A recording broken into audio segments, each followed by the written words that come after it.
إن الحمد لله نستغفره ونستهديه ونعوذ به من شرور أنفسنا ومن سيئات أعمالنا. من يهده الله فلا مضل له ومن يضله فلا هادي له، وأشهد أن لا إله إلا الله وحده لا شريك له، وأشهد أن محمدا عبده ورسوله صلى الله عليه وسلم. اللهم صل على محمد وعلى آل محمد كما صليت على إبراهيم وعلى آل إبراهيم إنك حميد مجيد. اللهم بارك على محمد وعلى آل محمد كما باركت على إبراهيم وعلى آل إبراهيم إنك حميد مجيد.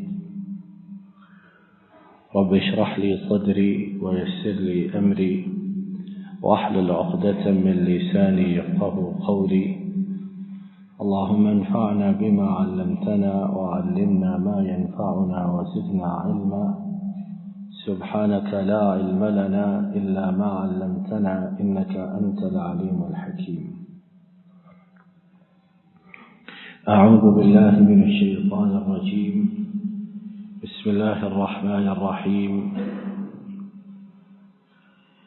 يا أيها الذين آمنوا إن من أزواجكم وأولادكم عدوا لكم فاحذروهم وإن تعفوا وتصفحوا وتغفروا فإن الله غفور رحيم. إنما أموالكم وأولادكم فتنة والله عنده أجر عظيم. فاتقوا الله ما استطعتم واسمعوا وأطيعوا وأنفقوا خيرا لأنفسكم ومن يوق شح نفسه فأولئك هم المفلحون. ہر قسم کی تعریف و ستائش اللہ رب العالمین کے لیے، اور عرب درود و سلام امام الانبیاء قائد المرسلین رحمت دو عالم حضرت محمد رسول اللہ صلی اللہ علیہ وسلم پر اور آپ کے ان صحابہ کرام پر جنہوں نے آپ کی اتباع اور فرما برداری کی. اللہ کے انسانوں پر جو بہت بڑے انعامات ہیں، نوازشات ہیں، کرم فرمائیاں ہیں، ان میں سے ایک بہت بڑی کرم فرمائی اہل و عیال کا ہونا، بیوی بچوں کا ہونا ہے. فتنوں سے بھرے ہوئے اس زمانے میں، گناہوں سے لبریز اس دور میں، انسان کو اپنی عزت، ناموس، شرافت کی حفاظت کے لیے نیک صالح بیوی مل جائے اور پھر اس سے اللہ تعالیٰ اولاد عطا فرمائے، تو یہ اتنی بڑی نعمت ہے کہ صرف اگر اسی نعمت کا انسان شکر ادا کرتا رہے تو مرتے دم تک اس کا شکر ادا نہیں کر سکتا ہے. ذرا ان لوگوں سے پوچھئے جن میں شادی کرنے کی استطاعت نہیں، مالی طور پر، سماجی طور پر، جسمانی طور پر، یا شادی ہو چکی ہے لیکن اللہ کی طرف سے اولاد کا ابھی حکم نہیں آیا ہے، نہ جانے کب آئے، تو کس طرح لوگ اولاد کی چاہت میں تڑپتے، علاج کرواتے، پیسے خرچ کرتے اور نہ جانے کہاں کہاں کے سفر کرتے ہیں کہ اللہ اولاد عطا فرمائے، تو ان کے منہ سے امی، ابو، ماما، بابا کے الفاظ سنے تو ہمارے قلب و ذہن میں مسرت کی لہریں دوڑ جائیں. ابھی ہم نے اللہ کی توفیق سے 28واں پارہ سورہ التغابن، اس کی آیات نمبر 14، 15 اور 16 کی تلاوت کی ہے. اس میں اللہ تعالیٰ نے ہمیں انہی بیوی بچوں کے متعلق کچھ باتیں بتلائیں، کچھ احکامات بتائے، کچھ چیزیں بیان فرمائی ہیں، اور کم و بیش ہم میں سے ہر کوئی ان چیزوں کا سامنا کرتا ہے، اس مرحلے سے، اس تجربے سے گزرتا ہے۔ پہلی بات، ان آیات میں اللہ تعالیٰ نے فرمایا یا ایھا الذین آمنوا ان من ازواجکم واولادکم عدوا لکم فاحذروہم، اے ایمان والو، تمہاری بیویوں میں سے کچھ، سب نہیں، تمہاری بیویوں میں سے کچھ اور تمہاری اولادوں میں سے کچھ تمہارے دشمن ہیں۔ اللہ کہہ رہے ہیں تمہارے دشمن ہیں، بس تم ان سے بچ کے رہو، ان سے خبردار رہو، ان سے ہوشیار رہو۔ ابھی ہم نے کہا کہ اولاد، بیوی، اہل و عیال بہت بڑی نعمت، اور یہاں اللہ تعالیٰ کا فرمان گرامی ہم نے سنا کہ ان میں سے کچھ تمہارے دشمن ہیں، ان سے بچ کر رہو۔ تو یہ کیا بات ہے؟ کیا یہ تضاد ہے؟ کیا اختلاف ہے؟ معنی اس کا یہ ہے اللہ تعالیٰ کے فرمان گرامی کا کہ جو بیویاں، جو بچے دین کی راہ پر نہ ہوں، نہ خود دین کی راہ پر ہوں اور نہ والدین کو چلنے دے دین کی راہ پر، روڑے اٹکائیں، رکاوٹ ڈالیں، ان کے آگے بند باندھیں، صراط مستقیم اس کی طرف جانے لگے والدین تو کھینچیں، شیطان کے پیچھے لگوائیں، تو اس طرح کی بیویاں اور اس طرح کے بچے وہ دشمن ہیں، وہ دشمن ہیں، ان سے ہوشیار رہنا ہے۔ تو پہلی بات مجھے آپ کو یہ معلوم ہوئی کہ اگر اللہ سے شادی کے لیے بیوی کا مانگنا ہے، اولاد کا مانگنا ہے، تو وہ مانگے جو نیکوکار ہو، جو متقی ہوں، جو صالح ہوں، اللہ کے نیک بندے ہوں یا بندیاں ہوں۔ وگرنہ اگر بری بیوی گھر آ جائے اور اولاد بری ہو، نافرمان ہو اللہ رسول کی، تو ان کے لیے اللہ تعالیٰ نے دشمن کا ٹائٹل اور لقب استعمال کیا ہے، اور اللہ تعالیٰ مبالغہ نہیں کرتے ہیں۔ اللہ تعالیٰ کے ہاں بات میں کمی بیشی نہیں ہے، جتنی بات حقیقت ہے 100% اللہ تعالیٰ وہی بات ارشاد فرماتے ہیں۔ دوسری بات جو ان آیات سے ہمیں معلوم ہوتی ہے وہ یہ ہے کہ اللہ تعالیٰ نے آگے فرمایا وَإِن تَعْفُوا وَتَصْفَحُوا وَتَغْفِرُوا، کہ اگر تم معاف کر دو، ان کے گناہ کو بخش دو، ان کی غلطیوں سے درگزر کرو، اور ان کے لیے آسانی کرو، اللہ سے ان کی مغفرت کی دعا کرو کہ اللہ بھی انہیں معاف کر دے۔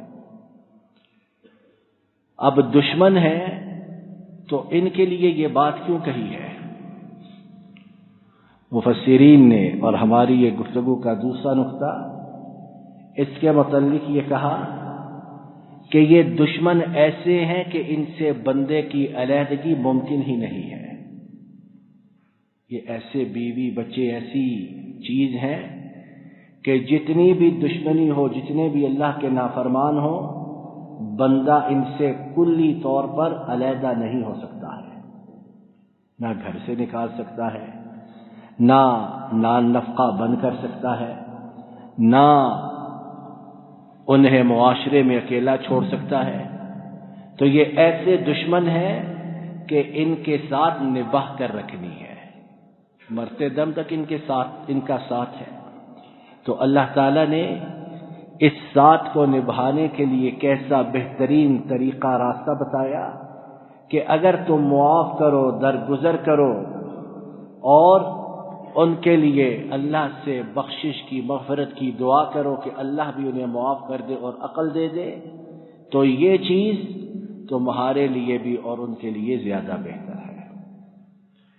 ہمارے گھروں میں جتنی ناچاکیاں، لڑائی جھگڑے اختلافات، اگر ان میں یہ عنصر آ جائے کہ ہم معاف کرنے لگیں، ہم درگزر کرنے لگیں، ہم اعراض کرنے لگیں، بار بار گھروں میں جو لڑائی جھگڑے ہیں، جو اختلافات ہیں، ان کی پھر ہرگز نوبت نہ آنے پائے کہ اللہ نے یہ ربانی کلیہ اصول قاعدہ بتایا، اور اللہ کے بتائے ہوئے اس ربانی اصول قاعدے سے بڑھ کر اور کیا چیز ہوگی گھروں میں الفت محبت کو قائم رکھنے والی۔ تو دوسری بات مجھے آپ کو یہ معلوم ہوئی کہ گھروں کے ماحول کو خوشگوار رکھنے کے لیے ہم نے ان کی غلطیوں سے درگزر کرنا اور انہیں معاف کرنا ہے، لیکن اس کا مطلب یہ نہیں کہ جن برائیوں میں وہ مبتلا ہیں انہیں کھلی چھوٹ دی جائے، ان کی ہاں میں ہاں ملائی جائے، ان کے ساتھ گناہوں میں برائیوں میں شریک ہوا جائے۔ ہرگز اس سے یہ مراد نہیں، اس سے مراد یہ کہ انہیں معاف کرتے رہنا ہے، لیکن حق سچ بات کی تلقین نصیحت کرنا نہیں چھوڑنا ہے، وہ مسلسل کرتے رہنا ہے کہ نصیحت کرنا، تلقین کرنا، پیار محبت حکمت سے یا جس بھی طریقے سے مناسب ہو انہیں سمجھانا، یہ میرا اور آپ کا فریضہ ہے۔ مانے نہ مانے یہ اللہ تعالیٰ کے ہاتھ میں ہے کہ منوانا ہماری ذمہ داری ہے ہی نہیں۔ ہمارا کام تو پیغام کا پہنچانا، ہمارا کام دین کی بات، اخلاق کی بات، ان کی مصلحت کی مفاد کی بات انہیں سمجھانا اور مسلسل سمجھاتے رہنا، یا ہم مر جائیں یا وہ مر جائیں، یہ بات سمجھانا نہیں چھوڑنی۔ لیکن مانتے ہیں نہیں مانتے ہیں، یہ چیز رب العالمین کے قبضہ قدرت میں، اور ہم گنہگار انسان بشر اس میں کسی طرح کا تدخل نہیں کر سکتے ہیں۔ تیسری بات جو ان آیات سے ہمیں معلوم ہوتی ہے وہ یہ ہے، اللہ تعالیٰ نے فرمایا انما اموالکم واولادکم فتنہ واللہ عندہ اجر عظیم۔ فرمایا یقیناً تمہارے مال بھی اور تمہاری اولادیں بھی فتنہ ہیں، اور اللہ کے ہاں اجر عظیم ہے، بلند و بالا، بہترین، بڑھیا، افضل اجر و ثواب ہے جس کا میں آپ انسان تصور بھی نہیں کر سکتے۔ تیسری بات، بہت سے لوگ اولاد مانگتے ہیں اللہ سے، مال مانگتے ہیں، بہت اچھی بات ہے۔ ہر وہ بات جس کی اسلام نے ہمیں اجازت دی اور جس کی اسلام کے اندر گنجائش ہے، اس کا اللہ سے مانگنا بہت بڑھیا، بہت بہترین، کے دینے والا مالک خالق رازق وہی ہے۔ یہ فتنے سے کیا مراد ہے؟ تیسری بات یہ کہ فتنے سے مراد یہ ہے کہ ہم جب بھی اپنے مالک خالق سے فریاد کریں مال کی، اولاد کی، تو یہ فریاد ساتھ ضرور کریں کہ اللہ ایسا مال، ایسی اولاد عطا فرمانا جو دین اور دنیا میں ہمارے لیے فتنوں کا سبب نہ بنے۔ کتنی دفعہ ہوتا ہے جیب میں پیسہ نہیں ہے، بندہ کنگلا ہے تو 5 وقت کا نمازی ہے، پرہیزگار ہے، گناہوں سے بچتا ہے، لیکن جیسے ہی پیسہ جیب میں آیا سب سے پہلی چھلانگ فتنوں میں لگائی، نافرمان ہو گیا اللہ کا، مسجد میں آنا چھوڑ دیا، نمازوں کو ترک کر دیا، برائیوں میں لت پت ہو گیا، تو ایسا مال اس کے لیے بہتر بنا کہ اس کے لیے نقصان کا باعث بنا۔ ایسا مال نہ ہوتا تو یہ اس کے لیے بہتر تھا، تاکہ کم از کم اللہ کے ساتھ اس کی لو لگی رہے۔ اسی طرح کتنی دفعہ بندہ اولاد کی محبت میں، اولاد کے کہنے پر، اولاد کے چہرے مہرے کو دیکھ کر، ان کے ابروؤں کو دیکھ کر دین کی بات پر عمل کرنا ترک کرتا ہے۔ بندہ چاہتا ہے دین کی بات پر عمل کرے، دین سنے، کہے، عمل کرے، لیکن اولاد اس راہ میں رکاوٹ بنتی ہے تو بندہ ان کے پیچھے لگ کر ان کے کہے میں آ کر اللہ کی بات کو چھوڑ دیتا ہے۔ تو اب جہاں اولاد بہت بڑی نعمت ہے، اللہ کا بہت بڑا احسان ہے، اگر اولاد اسے اس راستے پر ڈال دے کہ وہ اللہ کا باغی بن جائے، سرکش بن جائے، تو ایسی اولاد فتنہ ہے۔ اور ایسی اولاد یا تو اللہ تعالی اس کی اصلاح فرما دے، ان کی کایا پلٹ ہو جائے، دین کی طرف آ جائے، اور یا اللہ تعالیٰ ان سے محفوظ رکھے، کیونکہ ان کی سرکشی بغاوت جو ہے، ان کی اللہ کی نافرمانی جو ہے، وہ صرف ان تک محدود نہیں، وہ صرف ان تک کافی نہیں، بلکہ اس کی لپیٹ میں بہت دفعہ ماں باپ بھی آتے ہیں، اور وہ بھی بچوں کے کہے میں آ کر، ان کی باتوں میں آ کر اللہ کے دین کو چھوڑتے اور اپنا بھی نقصان کرتے اور بچوں کے لیے بھی ان کی حوصلہ افزائی کا سبب بنتے ہیں۔ تو تیسری بات کہ اللہ نے مالوں اور اولادوں کو جو فتنہ قرار دیا، ہر اولاد اور ہر مال فتنہ نہیں، دو دھاری تلوار ہے۔ مال ہے، نیک کام میں خرچ کرو، اللہ کی راہ میں خرچ کرو تو دنیا کی بہترین نعمت ہے یہ مال۔ اسی طرح اولاد ہے، ماں باپ کی فرما بردار ہے، اور اس سے پہلے اللہ اور اس کے رسول کی فرما بردار ہے، تو یہ دنیا کی بہت بڑی نعمت ہے۔ لیکن اگر یہ دونوں چیزیں نہیں، نہ اولاد میں نہ مال میں، تو قرآن پاک کے الفاظ کے مطابق یہ فتنہ ہے، یہ فتنہ ہے۔ اور اللہ تعالیٰ نے اس تیسری بات کے ضمن میں یہ بھی بات ارشاد فرمائی کہ تم ان سے جتنی مصیبتیں جھیلتے ہو، ان کی سرکشی کی بنیاد پر جتنا ان کے ساتھ صبر کا معاملہ کرتے ہو، تو یاد رکھو واللہ عندہ اجر عظیم، تمہارے اس صبر کا پھل، تمہارے اس صبر کا نتیجہ اللہ کے ہاں اجر عظیم ہے۔ تلقین کرنی نہیں چھوڑنی، بری بات سے روکنا نہیں چھوڑنا، نصیحت کرنی نہیں چھوڑنی، آگے سے سرکشی دکھائیں، بغاوت کریں، نافرمانی کریں، بد تہذیبی کریں، صبر کرو اور اللہ سے اس بات کا اجر و ثواب لے لو۔ اور جو ثواب اللہ کے ہاں ہے، جو مقام مرتبہ صبر کرنے والوں کا اللہ کے ہاں ہے، ہم خاکی انسان، ہم گناہگار بندے اس کا وہم و گمان بھی نہیں کر سکتے۔ چوتھی بات جو ان آیات سے ہمیں معلوم ہوتی ہے، آگے اللہ تعالیٰ نے فرمایا فَاتَّقُوا اللَّهَ مَا اسْتَطَعْتُمْ وَاسْمَعُوا وَأَطِيعُوا وَأَنفِقُوا خَيْرًا لِأَنفُسِكُمْ۔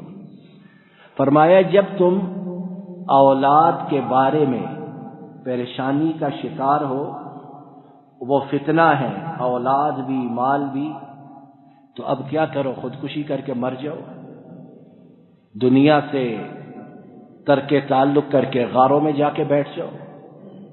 ہمارا دین کیا ہے؟ چوتھی بات یہ کہ ہر بیماری، ہر مشکل کا علاج بتاتا ہے، اور اسی لیے نبی کریم صلی اللہ علیہ وسلم نے کہا کہ جو بیماری، جو مشکل آئی ہے، اس کا علاج مداوع تریاق پہلے سے موجود ہے۔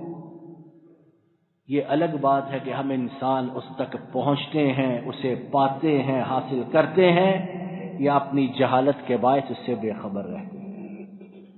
تو اس چوتھی بات، اولاد کے ہاتھوں، مالوں کے ہاتھوں انسان کو جو پریشانی ہے، فتنوں کا انسان شکار ہوتا ہے، اس کا علاج اللہ تعالیٰ نے بتایا، اور کیا ہی عمدہ علاج۔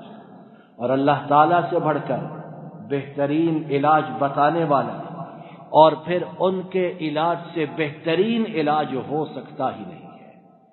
یہ الگ بات کہ ہمیں اس پر یقین نہ آئے، ہم اس پر اعتماد نہ کریں، ہم اللہ رسول کی بات کو معاذ اللہ اس کان سے سنیں اس کان سے اڑا دیں تو یہ ہماری بدقسمتی ہے، ہماری بدبختی ہے، وگرنہ اللہ تعالیٰ نے اور ان کے حبیب کریم صلی اللہ علیہ وسلم نے قدم قدم پر مشکل میں ہر فتنے میں اس طرح ہماری انگلی پکڑ کر رہنمائی کی ہے، اور کاش کہ ہمارا رب ہمیں اس بات کی توفیق عطا فرمائے کہ ہم دیکھیں کہ ہمارے لیے قرآن و سنت میں کیا خزانے موجود ہیں۔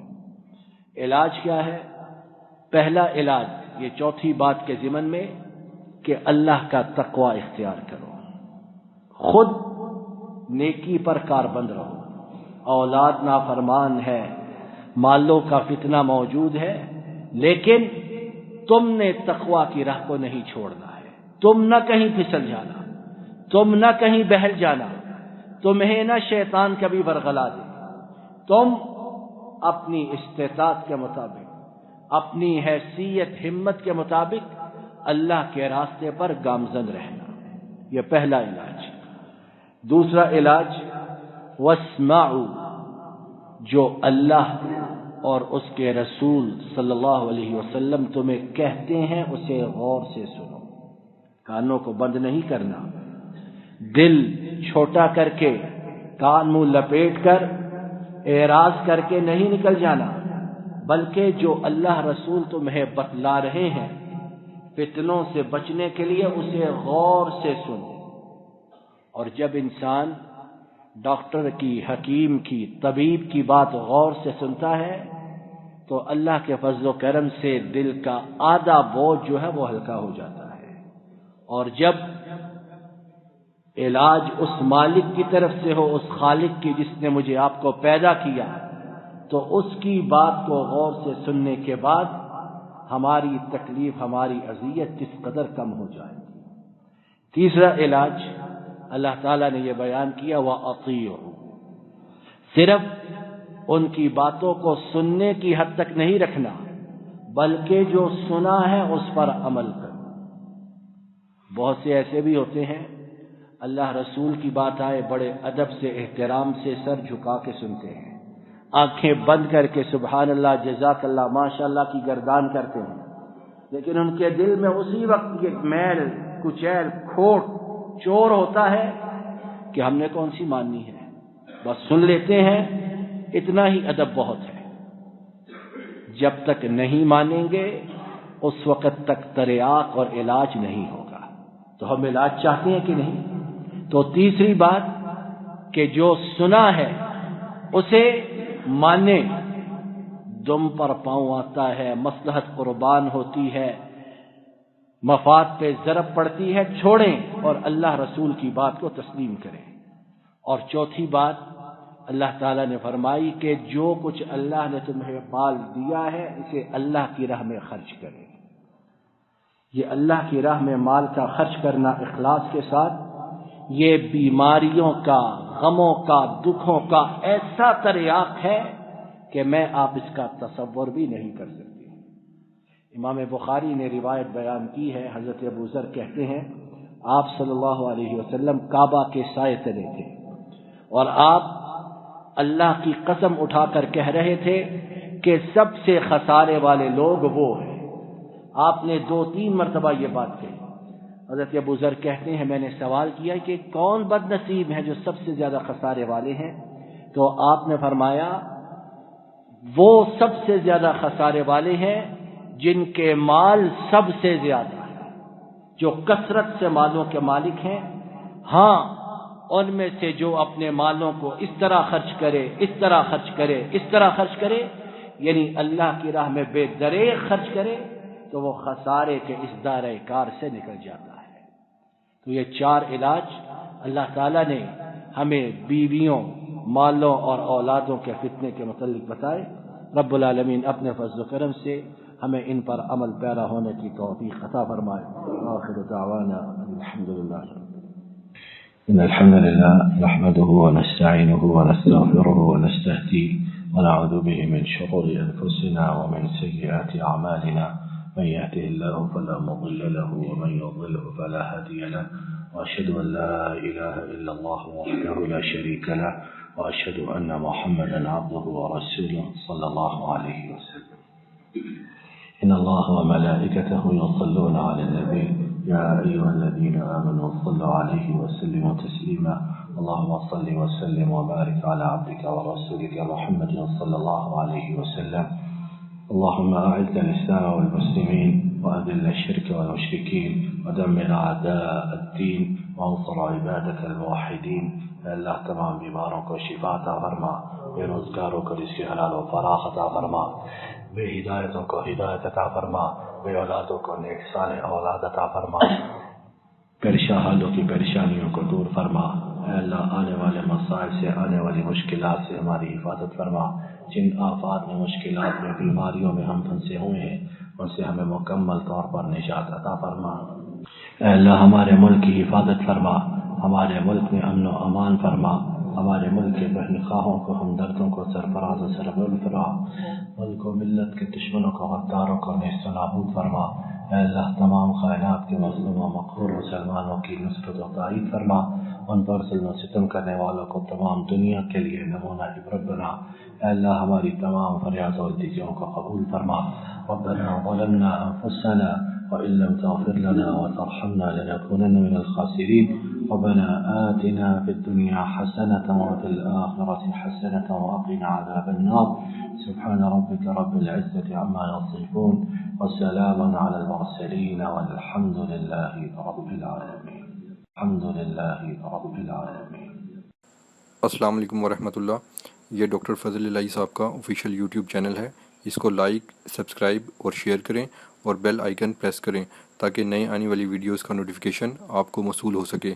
جزاکم اللہ خیر۔